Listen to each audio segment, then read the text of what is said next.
নমস্কার বন্ধুরা, কেমন আছেন সবাই? আশা করছি সবাই ভালো আছেন, সুস্থ আছেন। আমিও ভালো আছি, সুস্থ আছি। আজকের ব্লগটা এখান থেকে স্টার্ট করছি। দেখুন, শিক্ষক দিবস গেছে 5ই সেপ্টেম্বর, বৃহস্পতিবার।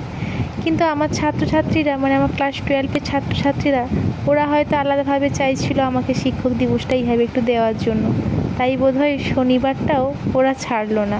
শনিবার দিয়ে ওদের পড়ানোর ডেট ছিল, তো ওরা সেই একইভাবে শিক্ষক দিবস উদযাপন ওদের ছোট্ট মানসিকতায়, মানে ছোট বুদ্ধিসম্পন্ন মানসিকতায়, উদার মনে আমাকে যেটুকু দিয়েছে না, আমি বড্ড খুশি জানেন তো।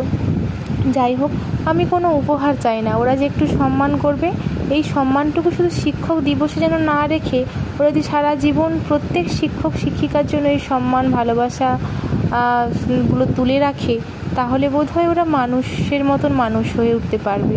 আর যাই হোক, তোমরা যদি কেউ আমার ব্লগ দেখে থাকো, তোমাদেরকেও বলছি এবং বাকি সবাইকে বলছি, সবাই না মানুষের মতন মানুষ হও, আর কিছুই না। এক বড় মাপের মানুষ, বড় মনের মানুষ হও।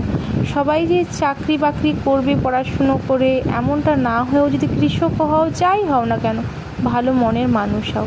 যাই হোক, আমার পুরো শিক্ষক দিবসের যা কিছু উপহার, যা কিছু জিনিস, আমি সবই আপনাদের সামনে তুলে ধরলাম। আপনাদের কেমন লাগলো অবশ্যই জানাবেন। আপনারা যদি ভালো লাগে লাইক করবেন, শেয়ার করবেন, সাবস্ক্রাইব করবেন, আর অতি অবশ্যই চ্যানেলটি তে কমেন্ট করে যাবেন। ওরা না এই রবীন্দ্রনাথ ঠাকুরকে দিয়েছে আমাকে, কি মূল্যবান সম্পদ বলুন তো। যত কিছু জিনিসগুলোই পেয়েছি শিক্ষক দিবসে, সবই আমার কাছে খুবই মূল্যবান।